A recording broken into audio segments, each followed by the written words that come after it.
Well, hello smart people. I'm Mafifah and welcome to my video.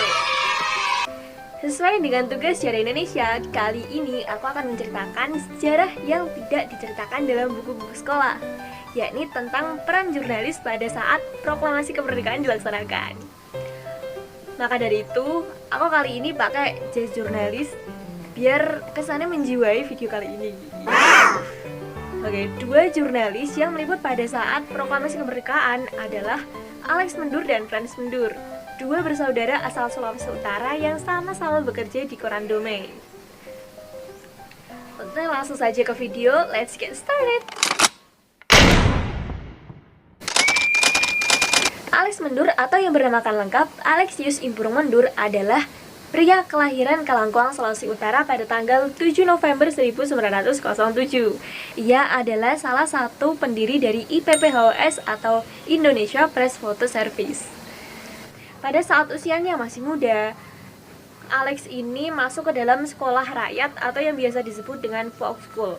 Namun tidak dilanjutkan karena terkendala dengan biaya.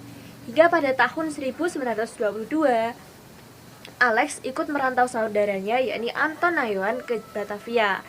Di Batavia, Anton bekerja sebagai karyawan di perusahaan fotografi milik Belanda. Dan Anton inilah yang mengajari Alex belajar fotografi. Hingga Alex dipekerjakan juga menjadi karyawan di perusahaan tersebut. Lalu pada tahun 1932, Alex menjadi fotografer jurnalistik di Java Boat. Lalu pada tahun 1936, ia dipindah kerjakan ke perusahaan pelayanan KPM atau yang dawane Koninklijke Pakkevaartmaatschappij. Koninklijke Pakkevaartmaatschappij. Pokoknya gue angel. Selama masa penjajahan Jepang, Alex ditugaskan ke cabang lokal dari kantor berita Jepang Domei dan di sana ia ditempatkan menjadi kepala departemen fotografi. Frans Mendur atau yang bernamakan lengkap Frans Marto Mendur adalah salah satu pria kelahiran Kalangkong, Sulawesi Utara pada tanggal 16 April tahun 1913. Ia adalah salah satu fotografer pada saat detik-detik proklamasi kemerdekaan Indonesia bersama dengan kakaknya Alex Mendur. Pada saat usianya masih muda, Alex ini merantau ke Surabaya hingga akhirnya ke Batavia menemui kakaknya. Dari kakaknya lah, ia belajar fotografi dan akhirnya menjadi wartawan di Java Boat. Semasa mudanya, Alex Mendur dan Frans Mendur pernah bekerja menjadi pewarta foto di kantor berita Domei, Asia Raya, dan Java Simbunsa. Pada tanggal 17 Agustus tahun 1945 dini hari, Frans mendengar kabar dari sumber Asia Raya bahwa akan diadakan peristiwa penting di kediaman Soekarno. Ia dan kakaknya lantas bergegas menuju rumah Soekarno. Pada saat itu, Jepang telah menyerah kepada sekutu, namun kabarnya belum meluas di Indonesia. Radio Jepang pun masih disegel dan bendera Hinomaru masih berkibar di Indonesia. Tentara Jepang pun masih berkeliaran dengan persenjataan yang lengkap. Namun, hal tersebut tidak menyurutkan semangat nasionalisme mereka untuk tetap bergegas menuju rumah Soekarno. Hingga ia tiba pada pukul 5 pagi. Dan pada pukul 8 pagi ternyata Soekarno masih tertidur karena mengalami gejala malaria. Dan ia pun kelelahan karena sudah begadang merumuskan naskah proklamasi di kediaman Laksamana Tadasi Maeda. Hingga akhirnya pada pukul 10 proklamasi dikumandangkan oleh Insinyur Soekarno dan Dr. Andes Muhammad Hatta. Frans berhasil mengabadikan foto sebanyak 3 frame.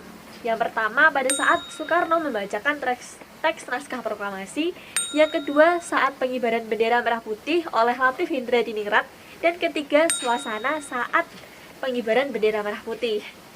Usai mengabadikan momen proklamasi tersebut, Alex buru-buru pulang untuk mencuci filmnya.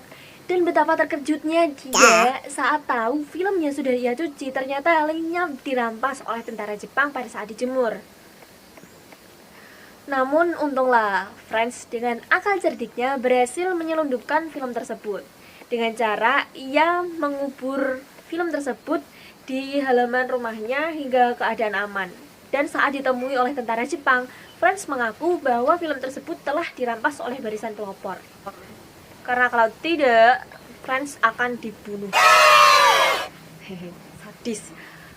Namun perjuangan untuk mencetak foto tersebut tidaklah mudah. Franz harus menyelinap malam hari, diam-diam masuk ke dalam kantor berita Domei atau sekarang jadi kantor Antara untuk mencetak foto tersebut. Dan foto-foto yang tersebar saat ini adalah foto hasil bidikan Franz. Karena foto hasil jepretan Alex sudah lenyap tidak tersiksa dirampas oleh Jepang. Padahal menurut pengakuan anaknya Alex, saya lupa namanya, foto hasil jepretan Alex lebih banyak daripada foto yang diambil oleh Franz. Wallahu alam. Jadi sedih.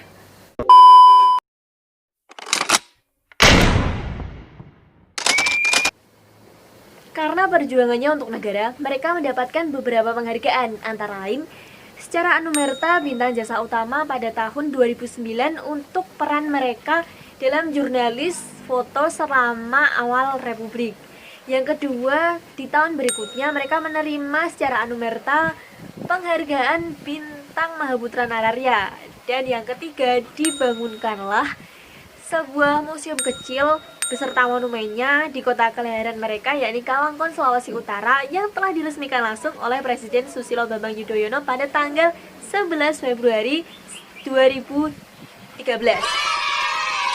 Well, okay, that's it my video for now.